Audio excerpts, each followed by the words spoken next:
আসসালামু আলাইকুম ওয়া রাহমাতুল্লাহ। হযরত আবু হুরায়রা রাদিয়াল্লাহু তাআলা আনহু হতে বর্ণিত, নবী করিম সাল্লাল্লাহু আলাইহি ওয়াসাল্লাম ইরশাদ করেছেন, আল্লাহ পাকের আরশের সম্মুখে একটি নূরের স্তম্ভ আছে। যখন কোনো ব্যক্তি দুনিয়াতে বলে লা ইলাহা ইল্লাল্লাহ, তখন আপনা আপনি সে নূরের স্তম্ভটি কাঁপতে থাকে। তখন আল্লাহ পাক বলেন, হে স্তম্ভ, চুপ করো, কেঁপো না। তখন স্তম্ভটি আরজ করবে, হে আল্লাহ, যে পর্যন্ত তুমি কালেমা পাঠকারীকে মাফ না করো সে পর্যন্ত আমি কি করে চুপ করব? তখন মাবুদের পক্ষ থেকে হুকুম হবে, আমি তাকে মাফ করে দিলাম। এই কথা শোনা মাত্রই স্তম্ভটি চুপ হয়ে তার কম্পন থামিয়ে দিবে। এই পবিত্র কালিমা সম্পর্কে আল্লাহ পাক কোরআনুল কারিমে ইরশাদ করেন, কালিমা তয়্যিবার উদাহরণস্বরূপ যেমন একটি পবিত্র বৃক্ষ যার শিকড় জমিনের সঙ্গে সংযুক্ত আর উহার শাখা আকাশের দিকে, তদ্রূপ কালিমা তয়্যিবা দুনিয়াতে আর উহার নূরের শাখাটির স্তম্ভ সপ্তম আকাশের উপর। হাদিস শরীফে এসেছে, যখনই কালিমা তাইয়্যিবা 3 বার পাঠ করা হয়, লা ইলাহা ইল্লাল্লাহ, তখন সাথে সাথে সে কালিমা প্রবল গতিতে আকাশের দিকে ধাবমান হয়। তখন ওই বাক্যটাকে বলা হয় থেমে যাও। তখন সে বাক্যটি প্রবল কম্পনে আরশে মুআল্লামার দিকে ছুটতে থাকে। আল্লাহ পাক রব্বুল আলামিনের কাছে আরজ করে, হে আল্লাহ, আপনি সে ব্যক্তিকে ক্ষমা করে দিন যে একবার আমার নাম নিয়েছে। তখন আল্লাহ পাক বলেন, যে যখনই লা ইলাহা ইল্লাল্লাহ পাঠ করবে আমি আল্লাহ তার জন্য সাক্ষী হয়ে যাব, আমি তাকে ক্ষমা করে দিব। হায়াতুল কুতুব নামক কিতাবে বর্ণিত আছে, একদিন আল্লাহ পাক নবী করিম সাল্লাল্লাহু আলাইহি ওয়াসাল্লামকে সংবাদ দিলেন যে, হে নবী, আপনার অমুক আনসার সাহাবীর মৃত্যু আগত প্রায়। এ সংবাদ শ্রবণ মাত্র নবী করিম সাল্লাল্লাহু আলাইহি ওয়াসাল্লাম অস্থির হয়ে সেখানে গিয়ে দেখতে পান যে বাস্তবিকই তার মৃত্যু উপস্থিত হয়েছে। তখন নবী করিম সাল্লাল্লাহু আলাইহি ওয়াসাল্লাম উক্ত সাহাবীকে বললেন, পড়ো কালিমা লা ইলাহা ইল্লাল্লাহু মুহাম্মাদুর রাসূলুল্লাহ সাল্লাল্লাহু আলাইহি ওয়াসাল্লাম। সাহাবী বারবার চেষ্টা করেও পড়তে পারলেন না। অবশেষে অন্য উপায় হয়ে আপন আঙ্গুলি ঊর্ধ্বে তুলে ইঙ্গিতে বললেন। হুজুর সাল্লাল্লাহু আলাইহি ওয়াসাল্লাম তার অবস্থা দেখে হেসে উঠলেন। উপস্থিত সাহাবীগণ আরজ করলেন, ইয়া রাসূলুল্লাহ, আমাদের প্রাণ আপনার পা মুবারকে উৎসর্গ হোক। আনসারের এই দারুণ বিপদের সময় আপনার হাস্য করার কারণ কি জানতে বাসনা।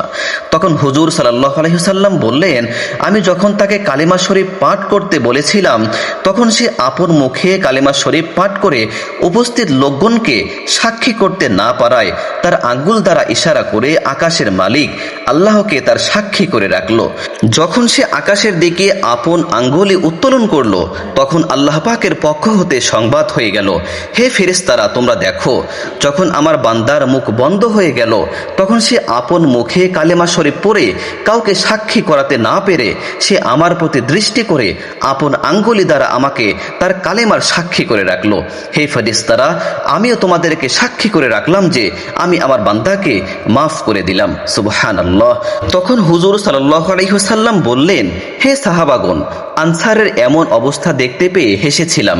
এতে আশ্চর্য হওয়ার কিছু নেই, কারণ এত সৌভাগ্যবান এই সাহাবী, সে তার নিজের কালেমার সাক্ষী পৃথিবীর কোনো মানুষ নয়, বরং খোদ এই কালেমার হকদার আরশের মালিক আল্লাহ পাক রব্বুল আলামিনকে করে গিয়েছে। সুবহানাল্লাহি বিহামদিহি। হযরত আবু সাঈদ খুদরি রাদিয়াল্লাহু তাআলা আনহু নবী করিম সাল্লাল্লাহু আলাইহি ওয়াসাল্লাম হতে বর্ণনা করেন, একদিন হযরত মূসা আলাইহিস সালাম আল্লাহ পাকের কাছে মুনাজাত করে বললেন, হে আমার মাবুদ, আমাকে এরূপ একটি কালেমা বা ইসমে আজম শিক্ষা দান করুন, যখন আপনাকে ডাকি তখন যেন কালেমার দ্বারাই ডাকতে পারি। তখন আল্লাহ পাক ইরশাদ করেন, হে মূসা, তুমি বলো লা ইলাহা ইল্লাল্লাহ এবং ইহার দ্বারা আমাকে ডাকো।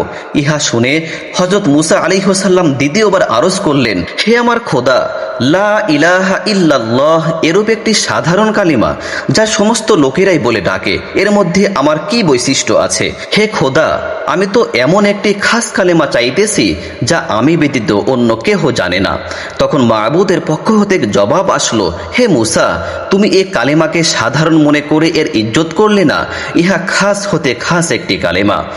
যদি 7 স্তর আসমানকেও এবং জমিনকেও এক পাল্লাতে রাখা হয় আর অন্য পাল্লাতে মতে এই কালেমা শরীফকে রাখা হয়, তবে এই কালেমা শরীফের ওজন অনেক বেশি ভারী হবে। তখন মুসা আলাইহিসসালাম চুপ হয়ে গেলেন। প্রিয় দর্শক, হযরত ইউসুফ আলাইহিসসালাম অন্ধকার কূপে নিমজ্জিত হয়ে আল্লাহকে ডেকে কাছে পেয়েছেন।